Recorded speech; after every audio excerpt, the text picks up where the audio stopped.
এই অনলাইন সেক্টরে এসে কতজনের কত ভালোবাসা যে পাইলাম। নিজের রক্তের মানুষরা ভালো না বাসলেও অন্যের রক্তের মানুষরা ঠিকই ভালোবাসছে। আগের দিনের মানুষরা বলতো দেশ ছেড়ে বিদেশ ভালো, আপন থেকে পর ভালো। আজ অনেকদিন পর আমার বাড়িতে মেহমান আসবে। মেহমান আসার উপলক্ষে ঘরটাকে নতুন করে সাজিয়ে নিচ্ছি। আমার বাসায় মেহমান আসার কথা শুনলে যেটা প্রথমত আমার মাথায় আসে সেটা হচ্ছে আমার ঘরটাকে সুন্দর করে সাজাতে হবে। কারণ একটা মেহমান আসলে আপনি কি খাইলেন না খাইলেন সেটা কিন্তু দেখে না, দেখে আপনার ঘরের পরিবেশ আর আপনার আচার ব্যবহার। আমি মনে করি এই দুইটা জিনিসই আমার জন্য অনেক গুরুত্বপূর্ণ। আমার সব কাজের হেল্পিং হ্যান্ড হচ্ছে আমার মেয়ে আর আমার ছোট বোন। মেহমান আসার কথা শুনলে আমরা মোটামুটি সবাই খুশি হই, কারণ আমি মনে করি মেহমান হচ্ছে আল্লাহর রহমত, আর রহমতের কথা শুনলে কি কেউ মন খারাপ করতে পারে? আজ মেহমান আসবে তাই সকাল সকাল সবাই ঘুম থেকে উঠলাম, উঠে বোনকে বোনের কাজ বুঝিয়ে দিলাম আর আমি চলে গেলাম রান্না করে। আর আমি এই সোফা কাভার গুলা কিছুদিন আগে আমি অর্ডার করেছিলাম স্মার্ট জোন থেকে। এর আগেও আমি আর একটা সোফা কাভার নিয়েছিলাম, ওই কাভারটা আমার কাছে অনেক ভালো লেগেছিল, তাই এই কাভারটা আমি অর্ডার করেছিলাম। স্মার্ট জোনের এই পেজের প্রোডাক্ট গুলো মান কোয়ালিটি অনেক ভালো। আমি বরাবরই তাদের কাছ থেকে অনেক কিছু নিয়েছি। 3-4টা কমফোর্ট সেট নিয়েছি, 2টা সোফার কাভার নিয়েছি, টেবিল কাভার নিয়েছি।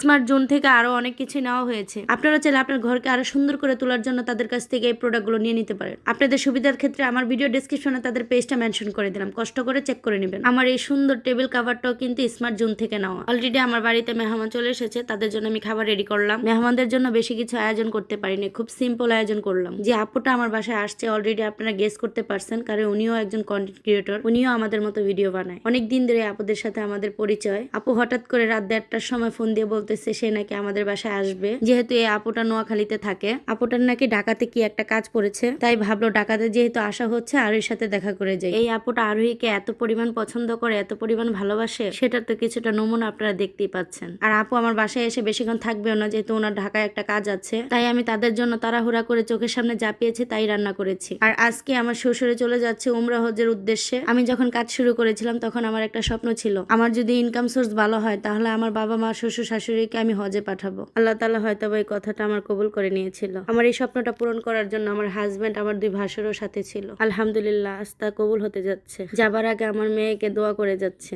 আজ হয়তো আমার শাশুড়ি বেঁচে থাকলে অনেক খুশি হইতেন, সাথে আমার শাশুড়িও যাইতেন। একটা জিনিস কি জানেন, মন থেকে কিছু চাইলে আল্লাহ তাআলা ফিরায় না। আমি এই পর্যন্ত মন থেকে আল্লাহ তাআলার কাছে যা চেয়েছি আলহামদুলিল্লাহ তাই পেয়েছি। এবার আমার শ্বশুর যাচ্ছে, আগামীতে আল্লাহ যদি বাঁচিয়ে রাখে, আমাকে যদি তৌফিক দান করে আমার মা বাবাকে পাঠাবো। ইনশাল্লাহ সবাই আমার জন্য দোয়া করবেন, আমার এই ছোট ছোট স্বপ্নগুলো যেন আমি অতি তাড়াতাড়ি পূরণ করতে পারি। আমার আম্মা আর আমার মেয়ে আমার শ্বশুরকে এগিয়ে দিতে যাচ্ছে। আমার শ্বশুরকে বিদায় দিয়ে আপুটার সাথে কিছুক্ষণ গল্প করছিলাম। আপুটা খুবই ভালো ছিল। এটা কিন্তু এই কিউট আপুটার হাজবেন্ড। আপুর হাজবেন্ডও কিন্তু অনেক ভালো, আমার মেয়ের জন্য অনেক দোয়া করেছে। সত্যি কথা বলতে কিছু সম্পর্ক রক্তের চাইতে অনেক দামি হয়ে থাকে। এই আপুটা আমার সাথে অল্প সময়ের মধ্যে মিশে গিয়েছে। এই আপুটাকেও আমার অনেক বেশি ভালো লেগেছে। আপুটা আমাদের বাসায় ঘন্টা 2-1 মতো ছিল। ইতিমধ্যে আপনাদের খালাম্মা আপুটার প্রেমে পড়ে গিয়েছে, যার কারণে যাওয়ার সময় খুব মন খারাপ করছিল। এই আপুটা আপনাদের খালাম্মার বিগ ফ্যান, যার কারণে উনিও যাওয়ার সময় ওনার অনেক কষ্ট হচ্ছিল। কিছু কিছু সম্পর্ক এমনই হয়।